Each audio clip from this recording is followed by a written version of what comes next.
afternoon, ladies and gentlemen. It's our great pleasure to have such prominent panelists here. Before I introduce them formally, please take a note. The view expressed here by the panelists in the session are their personal views only and should not be attributed to their organization. The information provided should not be relied upon for business purpose or taken into consideration. Shimokaji is a shareholder of his own IP companies. He's engaged in litigation, monetization, procurement of patent rights, domestic and global. Mr. Shimokaji specializes in meditech, co-classing various industries such as aerospace, chemicals, computers. He has held many important positions. He's the co-chairman for the Patent Litigation Committee of the American Intellectual Property Law Association and also co-chair of the Patent Committee of the National Asian Pacific American Bar Association.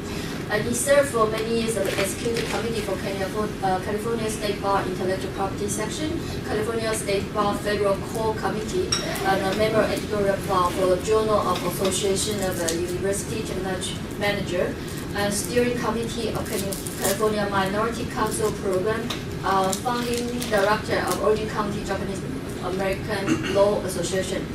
And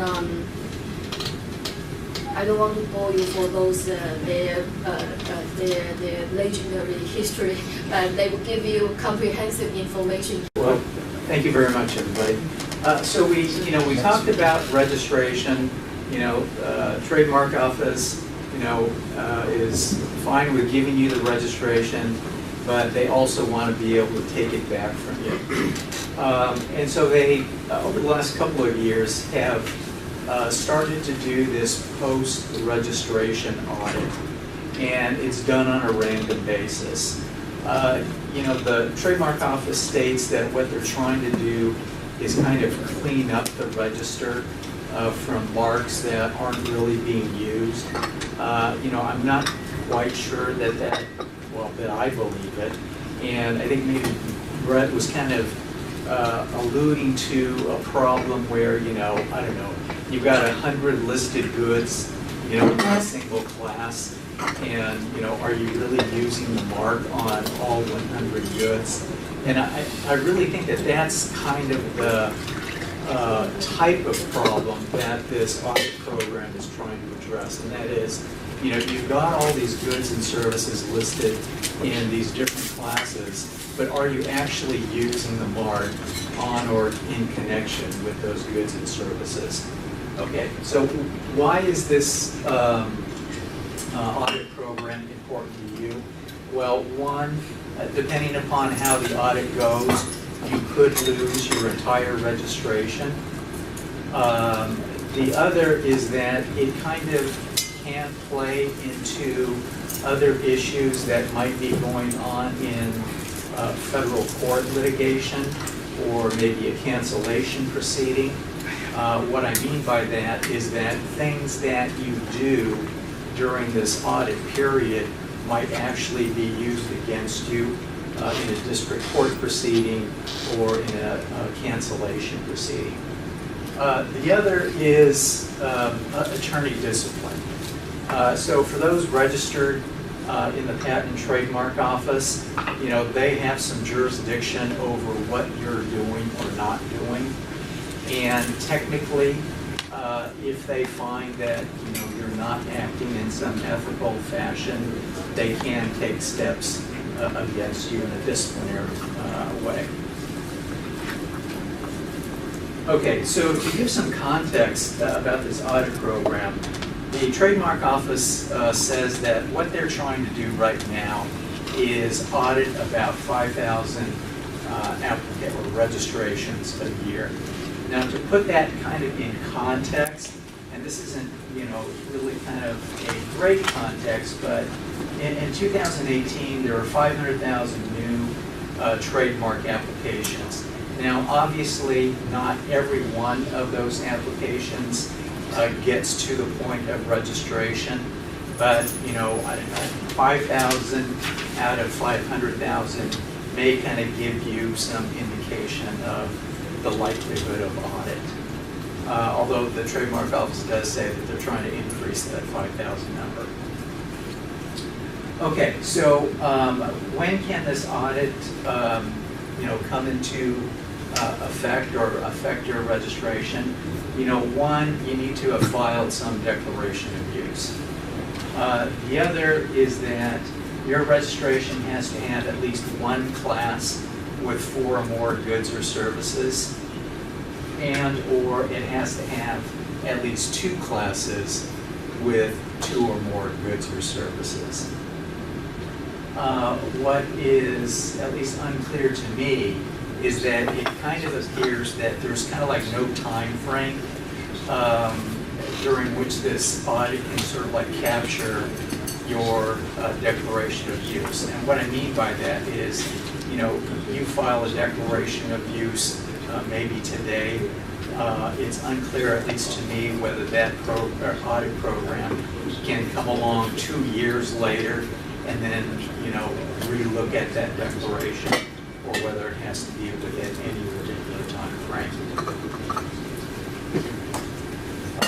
So what the Trademark Office is trying to do is test this issue of whether you actually used the mark in the ordinary course of trade, as opposed to just trying to reserve the mark, meaning that, your use was kind of this thing called a nominal use. It really wasn't part of some ongoing business for you, and this nominal use is what you used to claim that you actually used the mark. Okay, so 2 situations, right? You can have goods or services, and depending upon whether you've got goods or services, you need to be able to establish use of that mark in connection with the goods or services. So for goods, the mark needs to be on the goods, and those goods need to somehow get sold or moved in interstate commerce. For services, the mark needs to be used in connection with the sale or advertising. I think Brett had kind of mentioned one case involving maybe some web advertising. I'm not sure if this is the same case you're referring to, but I'm pretty sure earlier this year there was some case from the Federal Circuit that talked about the applicant, I guess, was trying to claim that it was using the mark based upon its website, and that someone could go to the website and kind of see something for sale. Rest or stage way. Oh, is that what it was? I'm going to talk about it. Okay. So I won't get into it too much, other than to say that I guess there wasn't enough of an ability for a user to go to the website and actually make a purchase of something. Okay, so when we talk about the mark being used in commerce, we're talking about it being used in interstate commerce, meaning that there's something going on with the goods and services across state lines in the United States. In commerce can also include territories of the United States, like Guam, and in commerce can also be transactions that are going on between the U.S. and a foreign country. Okay, so you get this. You're lucky enough to get involved in this audit program. These are the kinds of things that you might be somewhat obliged to provide to the Trademark Office in order to establish actual use.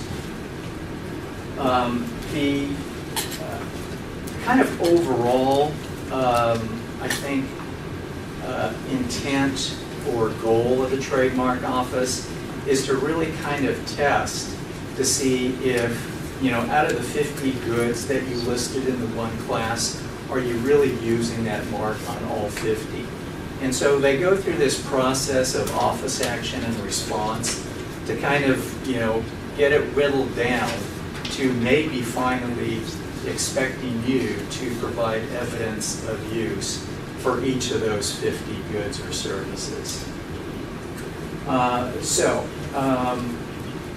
The Trademark Office does kind of identify certain parameters that they use to kind of explain to an applicant or the public, what they're going to be expecting in office action and responses. But in my kind of read of it, it doesn't really kind of match up with what they use as the parameters to actually initiate the office action. And kind of what I mean by that, for example, is, so in this first office action, at least according to the Trademark Office, they can ask for proof of use for 2 additional goods or services for each class, or for classes with only 1 goods or service, proof of use for that class. Okay, so you should point out, it's not 2 random additional. They can specify which ones they want. So they say, I want to see a tie and a sock, not 2 more clothing items. So that seems tougher. You don't know what they're going to ask for. Sure. But if you kind of look at what they can request, and then you go back to, let's see, where is it? This, what they're saying is that they can audit you if you've only got 1 class with 4 goods, or 2 classes with 2 or more goods. But if those are the audit parameters, at least in my view, it doesn't kind of match up with what they're going to request here. Okay, so just to kind of briefly go through it, you've got this first office action. This is what they might be requesting. Here's what your response might be. You're going to provide some proof of use, or for those items that they ask for proof of use on, maybe you just want to delete the item because, yeah, you haven't actually used the mark on all 50 goods. You can go through a second office action. Again, they're going to be asking for even, more proof on more goods or services.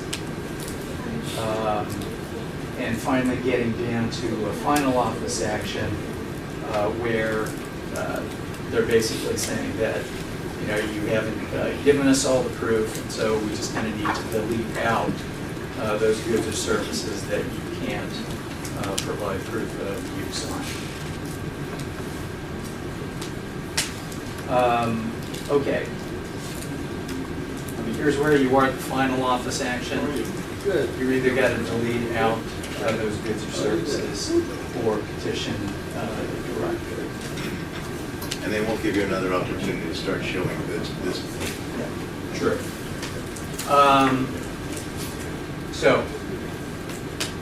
They came out with some statistics, that is the Trademark Office, in terms of, how many folks responded to these audit office actions. It kind of seemed to be a high number. I don't recall the number offhand. It was like 75% of Madrid Protocol was that? had to delete at least 1 product. Oh, well, I was referring to, they just didn't respond at all. Right. Yeah. And I'm not sure if it's just because, they just weren't interested in keeping the mark, or they just, kind of realized that they're just not going to be able to provide any proof of use. But I kind of think it was like in the 40% or something like that, where people just didn't respond at all. So no response, you end up with no registration. Okay, so on this attorney discipline, it's kind of, again, what Brett was kind of referring to. People are kind of going through the application and just sort of like checking off boxes. And, in that declaration of use, you're being asked to check off a box that kind of says something along the lines of, yes, I conducted some reasonable diligence about the actual use, and that there was some evidentiary support. Well, yeah, because the box is kind of easy to check off. Maybe there's like about 4 boxes, I think, that are kind of needed for that declaration of use. So, I don't know, attorneys can be in a rush to get things done. And if it's a box, it just kind of seems almost perfunctory, maybe to some folks to just, you know, okay, it's a box, let me just check it off. But doing that, at least according to the trademark office, can lead to some potential disciplinary action, right?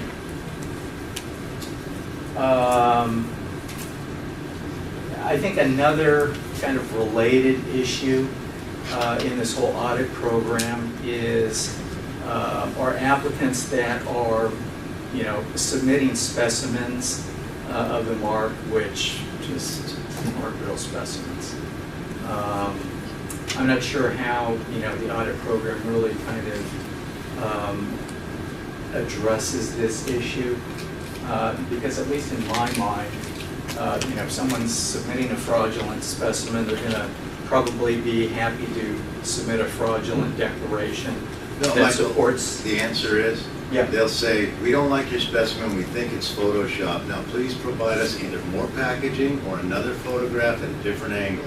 They will not accept the identical specimen. No, I They have agree the that right they- to say, show me new specimens or risk cancellation. No, that is correct that they can ask for additional specimens, and actually you can't rely on the original specimen, but I don't know, who's to say if they, Do it again. yeah, they're just going to do it again. Well, there actually is an expedited way that you, as another trademark owner, not an Right, examiner, turn them in. can include them in, where you submit what's called like a kind of expedited, I guess like a protest letter, right? And you show like, okay, here's the specimen that's got like this Photoshop of, maybe it's the application or registration for a purse, and they've got a picture of a lady, and it's clearly like a Photoshop purse that's just like stuck on her. And then you go to the websites, you know, and you show that that doesn't exist on their website, or that maybe that same lady is on other ones as well. Okay. I guess my point is that, you know, if they did it once, you know, what's really going to